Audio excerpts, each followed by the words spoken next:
और कर्मठ जो निहायत ईमानदार हैं, जो जनता जनार्दन की जन कल्याणकारी योजना, ऐसे महान विभूति को एक बार माननीय उपायुक्त महोदय डॉक्टर हरीश कुमार वशिष्ठ जी के लिए मैं चाहूंगा कि एक बार जोरदार ताली बजा करके उनका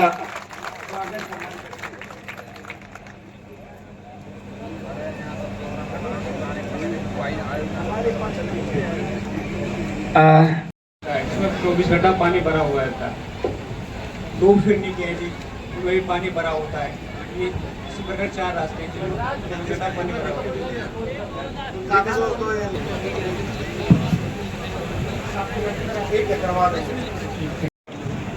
माइक में बोलो भैया। एक और एप्लीकेशन लिखो FIR के लिए है ना, लगा इस पे कार्रवाई भी करवा देते हैं ना, उनका कोई नाम नहीं होता है, फिर कैसे पकड़ेगी? वो तो जंगल है जी, कोई भी आकर टिकट लगा कर जाकर सीधा होकर करवा दे, नुकसान हमारा हो जाता है। ये पड़ोस के गांव के हैं, चलो कोई नहीं, इसके आपके तो इसका नुकसान की भरपाई करवाते हैं, ठीक है? क्योंकि आपके वो नंबर वगैरह देखो अभी क्षतिपूर्ति एक पोर्टल है, उसमें एक समझा दो यार। हमारे गांव में जो मिडिल स्कूल है सर, इसमें एक टीचर है मिडिल में, मिडिल के अंदर, और प्राइमरी में हमारे पास में 10 टीचर हैं, और स्ट्रेंथ जो हमारे पास है 350 बच्चे हैं, 324। तो हमें एक तो इसमें मिडिल में टीचर उपलब्ध करा दिए जाए, और दूसरी जो इसमें एक वो है डिसमेंटल, हमारी जो बिल्डिंग है पुरानी, वो बहुत ज़्यादा जर्जर हुई पड़ी है, उसको मैंने उसको लेटर लिखा भी था BO साहब को, और वहाँ से डिस्पैच करा करके वो DO साहब को भिजवाया था, लेकिन वहाँ से अभी तक कोई रिप्लाई नहीं आया। उस बिल्डिंग को डिसमेंटल करा दिया जाए और नए कमरे उपलब्ध करा दिए जाए। BDO साहब के समक्ष भी मैंने रखी थी ये बात कि इसको हटा करके दूसरा नियुक्त कर दी जाए, और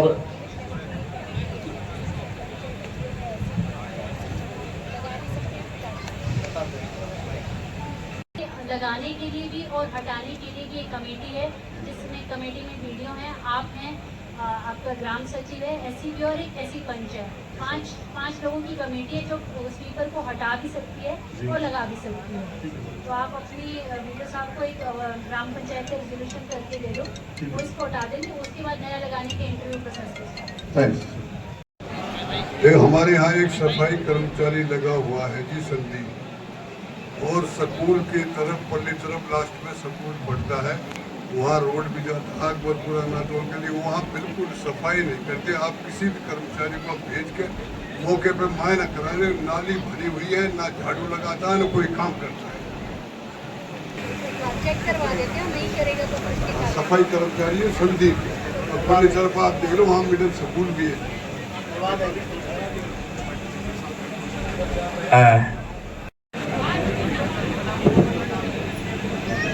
साल पे मानी करी तो मेरे आदमी का खेती बाड़ी सामान है ना, जो खेती बाड़ी में ट्रैक्टर जो सामान होता है खेती बाड़ी का वो सब होता ले दिया, और मेरे 4 बच्चे हैं, और वह ना मेरे को धमकी भी देता है, मेरे को कुछ देता ही नहीं है, तो मेरे आदमी की कमाई पे सब कुछ ले गया है। वो मेरे देवर 2 रानी है, वो 8 कमरों में रहती है, मैं अकेले जंगल में रहती हूँ 4 बच्चों के साथ। अब मेरी कोई सुनवाई भी नहीं हुई है, मेरा आदमी बेचारा खाते खाते आज यहाँ तक आई हूँ, अपनी कंप्लेन करवा ली।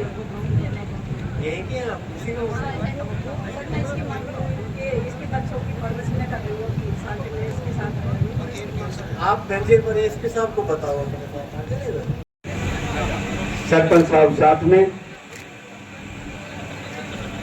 और माननीय, और अब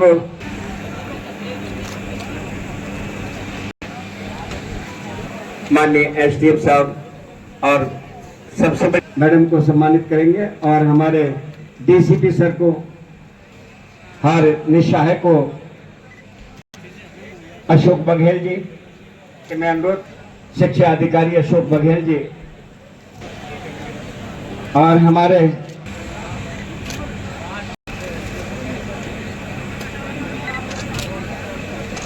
बाकी जो सामाजिक कुरीतियां हैं उनके बारे में भी हम विचार करें कि किस प्रकार हम अपने समाज को उनसे दूर रख के एक अच्छे समाज का निर्माण कर सकते हैं। आप सबने देखा अभी पहलगांव में एक बहुत ही निंदनीय व दर्दनाक घटना घटी, जहां पे उग्रवादियों ने निर्दोष व्यक्तियों की हत्या की। पूरे देश में इसको लेकर के रोष है, लेकिन हमें ये ध्यान रखना है कि हमारे देश के जो हमारा भाईचारा है, जो हमारी सामाजिक सौहार्द है, उस पे कोई आंच इसके कारण नहीं आने चाहिए। उग्रवादियों का कोई धर्म नहीं होता, कोई जात नहीं होती। हमारे देश के सभी धर्मों के लोगों ने इसका विरोध किया है, तो हम सभी ये सुनिश्चित करें कि धर्म के आधार पर या किसी अफवाह में ना आकर के हम अपने भाईचारे को जरूर बचा के रखें, बढ़ा के रखें और इस संकट की घड़ी में और ज्यादा मजबूत होकर के हम बाहर आए, ताकि अपने दुश्मन को एक प्रॉपर उसका जवाब हम दे पाए और इसका बदला हम दे पाए। ठहराव के प्रोग्राम में लगभग 34 कंप्लेंट हमारे पास आई थी, जिनमें से 50% कंप्लेंट्स का तो अभी रिड्रेसल कर दिया गया है। बाकी कंप्लेंट्स को आने वाले समय में उनका रिड्रेसल कर दिया जाएगा। सर सैम की समस्या ज़्यादा सामने आ रही है, उसका क्या समाधान किया जी? इसके लिए हमने अथीन एरिया के काफ़ी गाँवों के लिए कंसोलिडेटेड प्लान बनाया है। अगली बार जो है इसमें बेघावली और आसपास के एरिया को भी इंक्लूड करेंगे इसमें, ताकि इस जो समस्या 15-20 साल से इस एरिया में है उसका एक परमानेंट सोल्यूशन हो। सर एक मामला आया है डिपो होल्डर का, उसमें क्या कार्रवाई की जाएगी? मैंने एसडीएम को इंक्वायरी दी है, उस एसडीएम साहब की इंक्वायरी के बाद उसको उचित कार्रवाई की।